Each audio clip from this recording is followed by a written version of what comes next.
दिदी दिदी तेरो बुढालाई चाट चाट तेरो बुढीलाई चाट चाट चाट भनेको चाट्दैनस् मलाई गाडी चाट त्यही त गरेर उयो हिँड्न खाऊ नि चाट के राम्रो देखिस् यसको के राम्रो देखिस् चाट चाट नयाँ छु चाट यसको के राम्रो देखिस् पहिले तेरो बुढा छोडेर यसको के राम्रो देखिस् चाट छिटो चाट पहिले यसको के राम्रो देखिस् तेरो बुढा के कमी थियो मेरो बुढामा के राम्रो देखिस् फेरि बोल्दैन त चाट न दिदी दिदी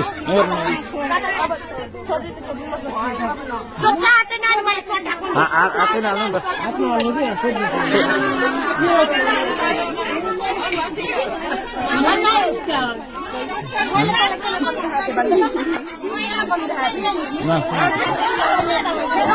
मैले पठाएको पैसाले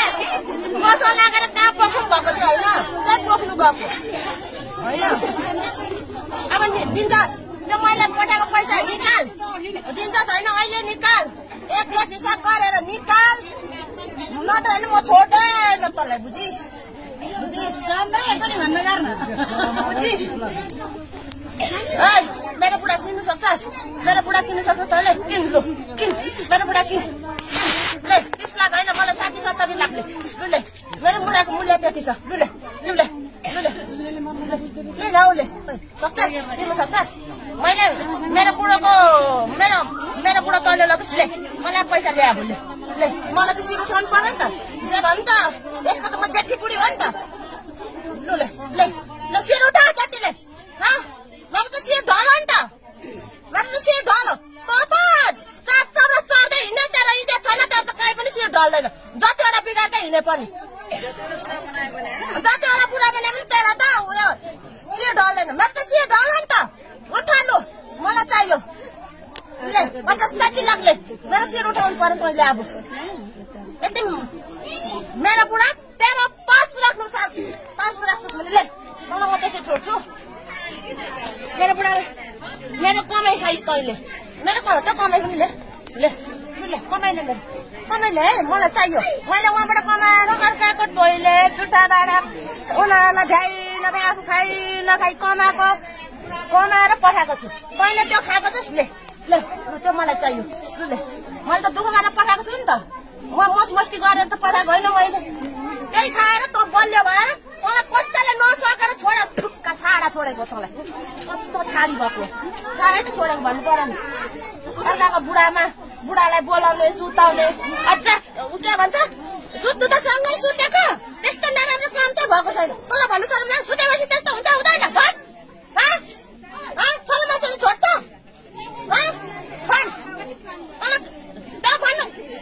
तँलाई शरम लागेन के शरम यस्तोलाई के शरम है शरम त कहाँ यस्तो दुनियाँको बुढा बिरामीलाई कहाँ शरम लाग्छ त हामीलाई पो शरम हुन्छ त तँलाई कहाँ शरम लाग्छ त होइन दुनियाँ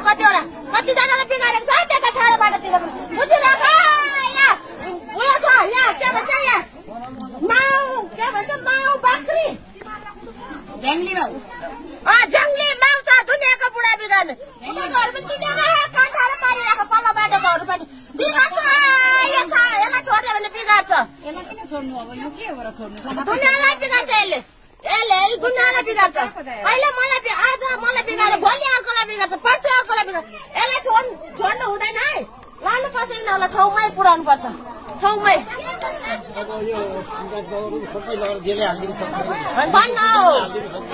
बोल्न सक्छस् मेरो बुढाको मूल्य दिनु सक्छस् मेरो बुढाको मूल्य मैले त मागे जति मूल्य दिनु सक्छस् बोल्दैनस् त बोल्छस् कि बोल्दैनस् हौ बोल्न किन घोप्टाउनु छोडा भरे यता खडा म आँखा जुदाएर तैँले आँखामा जुदा लु भन् तँ सक्छस् कि सक्दैनस् मेरो बुढाको मूल्य दिनु सक्छस् कि सक्दैनस् ले मेरो सिर उठा अब मेरो सिर त ढल नि त मेरो सिर ढलेको छ मेरो सिर खडा भने यहाँ खडा हुनु पर्यो मेरो सिर यता यो होइन यता खडा भएर यहाँ मेरो आँखामा आँखा जुदाएर बोल मेरो आँखामा आँखा जुदाएर बोल मेरो बुढा खोज्दाले आँखा जुदाएर पनि बोल्नु सक्नुपर्छ ओइ के गर्छ मेरो अब चाहियो नि मलाई त नि त के चाहियो यसले मेरो सिर उठाउनु पर्यो मेरो सिर त ढलेको छ नि त यो जस्तो त होइन त म त दुनियाँलाई बुढा बनाउँदै हिँडेको त छुइनँ नि त अहिले मलाई भन्दा बियो चाहियो भन्न भोलि अनि भन्छ त चाहियो त भन्दैछु त मलाई त चाहियो त कम्ती चाहियो पैसा चाहियो नि सिर उठाउने त सिर त त्यसले उठाउँछ हुन्छ पैसा चाहियो नि मलाई त सिर उठाउनु तेरो पैसाले तेरो सिर उठ्छ अब त्यहाँ अब दुईजना नछुट्टिन भएपछि त अब तेरो यो दुईटाले तेरो पैसाले तेरो सिर उठ्छ त भन्न तेरो इज्जत होइन मेरो सिर नउठ्यो भने तेरो इज्जत ढलेको यिनीहरूले पैसाले पनि तेरो सिर उठ्छ उठ्दैन नि जुन तरिकाले पाउनु पर्ने त्यो नदेओस् त तेरो नामको मेरो नानीहरूलाई हुनुपर्छ मैले पाउने मेरो नाममा हुनुपर्छ बुझिस् तँलाई त बुझिस् त्यो सम्पत्तिको तँलाई त यत्रो सम्पत्ति छ भेना हेर्नु यत्रो भैँसी र 12-13 रहेछ गाई बाख्रा यत्रो छ तपाईँ के यसरी बिग्रेर हिँड्नु पर्ने खालको मान्छे त होइन नि हेर्दाखेरि के भएर म त्यो रक्सी नै बिग्रेको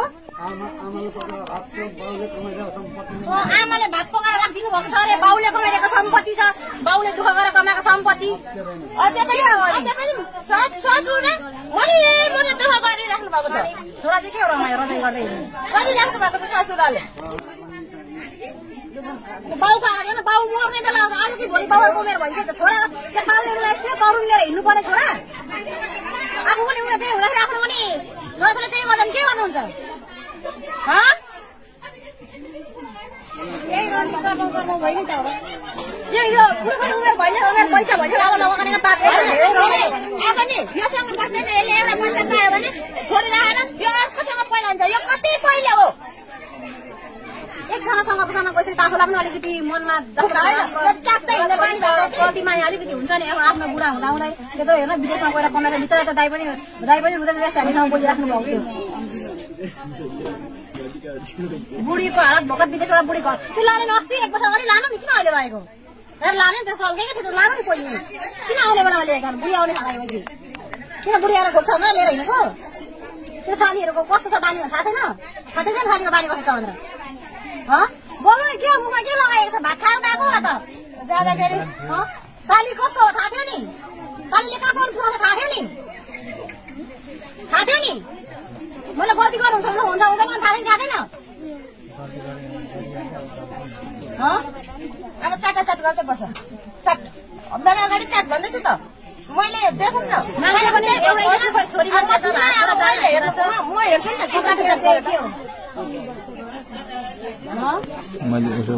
नि बुढीको हालत त्यस्तो सुकेर ठाडै म चाहिँ अर्काको देशमा घरमा गयो भने घरमा एउटा विदेशमा गएर के भरे कम्पनीमा गएको थियो रकेटासँग लाग्यो होला पैसा पठाएर घरमा गएको छ घरमा गएर अर्काको टोइलेट बेडरुम सफा गरेर कमाएको पैसा पठाइदिइरहेको छ अनि के हो बारे यस्तो अलिकति के हिँड्ने बेलामा यसो भयो थियो हामीलाई पनि किताब साइज यस्तो भयो मलाई यो तिम्रो दिदी मन परेन भनेर के भन्नु नि अगाडि नै हामी पैसा नै हालिदिन्थ्यौँ आफ्नै खर्च विदेश हुने पैसा पनि तिमीले हाल्ने झनै राम्रो अलिकति मैले देरी गरेछु त पैसा चाहिँ मैले हेरेको 18 तारिकको फ्लाइट भनेको होइन अनलाइनमा हेरेको 18 तारिकको फ्लाइटमा चाहिँ के हो यस्तो विदेश गएर कमाउने बेलामा के हो यस्तो उहाँ हेर्नु रहेछ उहाँ 18 तारिक जाने भनेर 16 तारिकको दिन 15 तारिक दिन फोन गरेको थियो पैसा हाल्ने भनेर माथि यसले माथि गरेछ घरमा अनि घरबाट फोन गरेर फेरि कान्छीले म त्यो दिन आउनु भ्याउँदिनँ भने कान्छीले हप्काइ दप्काइ गरेर मलाई पैसा आज कता चाहियो म 18 तारिकको फ्लाइट छ भनेर माथि इरामदेखि झर्ला झापाझर्ला कति टाइम लाग्छ थाहा छ नि तपाईँहरूलाई पनि र पनि फोन गरेर कन्ट्याक्ट गरेर तलबाट पैसा हालि मागेर कान्छीले पर्सिबाट दिन पैसा भाइले हालेको पैसा अरे भाइले हालेको पैसा अनि त्यहाँदेखि पैसा पाउनु भएको त तपाईँले दाइ पैसा पाउनु भएको के सकियो पैसा कि छ 1,05,000 सक्नुभयो त्यो पहिलेदेखि 1,05,000 हामीले पैसा दिइसकेको पैसा दिन्छ र त विदेशबाट बुढीले पठाइदिए नदिँदाखेरि अलिकति ढिलो भयो भने अनि यहाँ गाउँ माइतबाट पैसा हालिदिनु पर्ने के बुढीको त सेलरी महिना मर्दा मात्रै पैसा आउँथ्यो अनि महिना नमरिकन नहुँदाखेरि अब माथि घर फोन गर्ने कहिले पैसा हाल्दै पछि मिलाउँछु भन्ने हामी दिदी बहिनी त मिल्नु त पर्यो नि तर पनि अब जति दिदीले पैसा डिमान्ड गरे हामीले त्यो त हालिदिनु पर्यो नि उहाँबाट महिना मर्दा मात्रै पैसा आउने महिना नमर्दाखेरि हामीले पैसा हालिदिनु पर्ने घरबाट त्यो चाहिँ के हो बाह्र यत्रो हेर्नु बाउ आमालाई लुकाई पैसा नभएर बुढीले पैसा पठाइदिएको छ आमालाई पैसा हाल्दाखेरि घरमा तिमीलाई मैले होइन आमाको नाममा पठाउँदाखेरि 15,000 डिमान्ड गर्थ्यो 15,000 झिका भन्दाखेरि तिमीलाई झिक्यो कि झिक्दैनौ झिक्नु भन्नु थियो झिक्यौ कि झिकेनौ 15,000 10,000 त्यति उता मैले पैसा पठाएको छुइनँ अहिले मसँग सिट छैन न होइन न हो भन्छ 3,000 4,000 15,000 मागिस् तैँले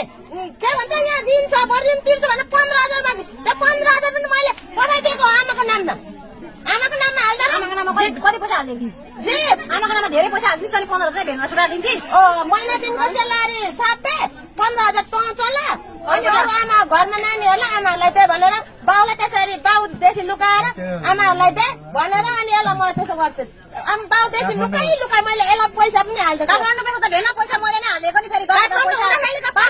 सबै माइतबाट हालेको छ हामीले माथिबाट हालेको दिदीको कुरा नगरे हामीले काठमाडौँमा हालेको पैसा कसरी पैसा पठाएको सिलिपहरू बकाइको छ काठमाडौँबाट पासपोर्ट आएको छैन पासपोर्ट लास्टमा पासपोर्ट बनाएर आएर पनि बन्ने गरी आइकिन पनि पछि के भने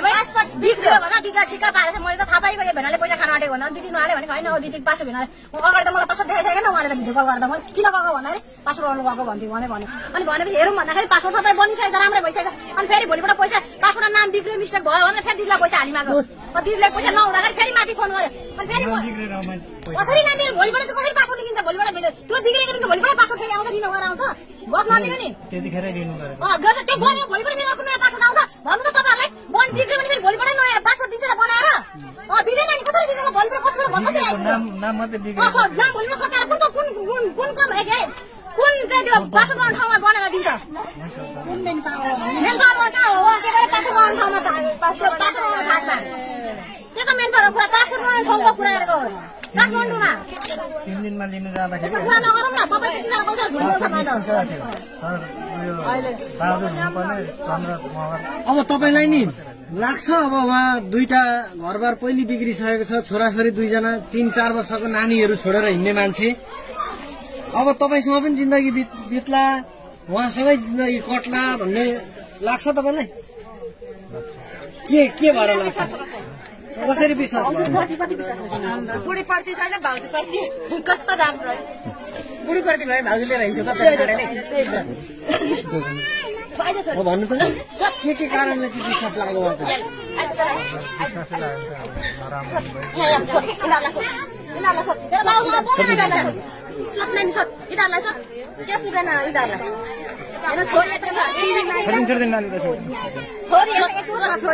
छोरी बिना हुँदा पनि सबै तपाईँ मैले गरेको हेन यहाँ जिउँदा ठाडो हुँदा हुँदै सालीले गर्नुपर्ने अहिले चाहिँ के हो यस्तो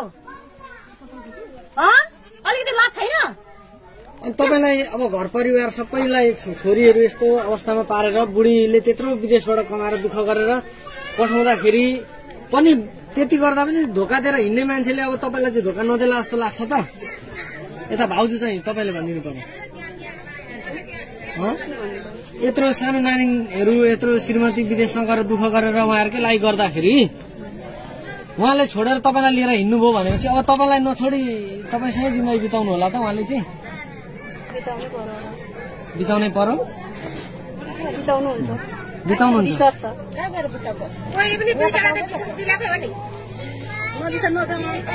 दिलाएको होइन पहिले पनि होइन पङ्कजलाई विश्वास दिलाइदिएको मन नभइकन तँलाई पैसा पनि पठाइदिन्छ होला उहाँबाट होइन महिनै पछि पैसा पठाउँदैन सानो नानीको पनि माया लागेन छोरा खोइ तपाईँको होइन काकी तपाईँको नानीमा त माया लागेको छैन भन्नु त अनि तँलाई माया लाग्छ साइनो लाग्ने हो नि त जे भए पनि हो किन भन्नु त देवरसँग जानु तपाईँको नानी यत्रो छ आमा बरु बाउ नहोस् आमा भए जस्तो हुँदैन बुझ्नुभयो भनेको दिनमा के हुन्छ भनेर सोच्नु भएन तपाईँहरू त हामीभन्दा त धेरै जेठो हो त अब एकछिनको मजाले जेठो कहाँ कलिले छ नि नगरेको सब कलि गइसकेको 26 वर्ष पुग्नु भएको छ नानी चाहिँ तपाईँको उसको फुपू नभएको कस्तो बिजुक हुन्छ भन्नु त ल काका पनि त तपाईँकै लागि त दुःख गर्नु गएको त हो नि कलिले हो नि बिचरा 10 सिटी हाल्दा निकाल्न जान्थ्यो हाम्रो काकाको पनि छोरी छ काकाको पनि छोरी छोरी छ, काकीले दुःख गरिराख्नु भएको थियो। हेर्नु त बिचरा नानीले अस्ति छोरीले कति रुँदै रुँदै अहिले पनि रोइराखेको अवस्था छ। हेर्नु त छोरी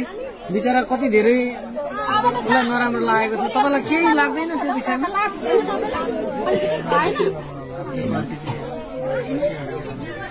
मलाई है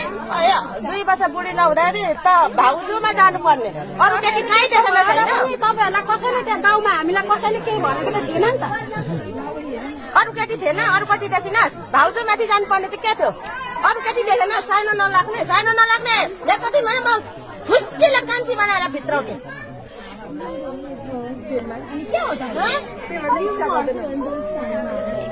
देखेन अरू कुनै केटी देखेन त्यो गाउँमा सबैले पटाएर त्यही भाउजूले पटाएको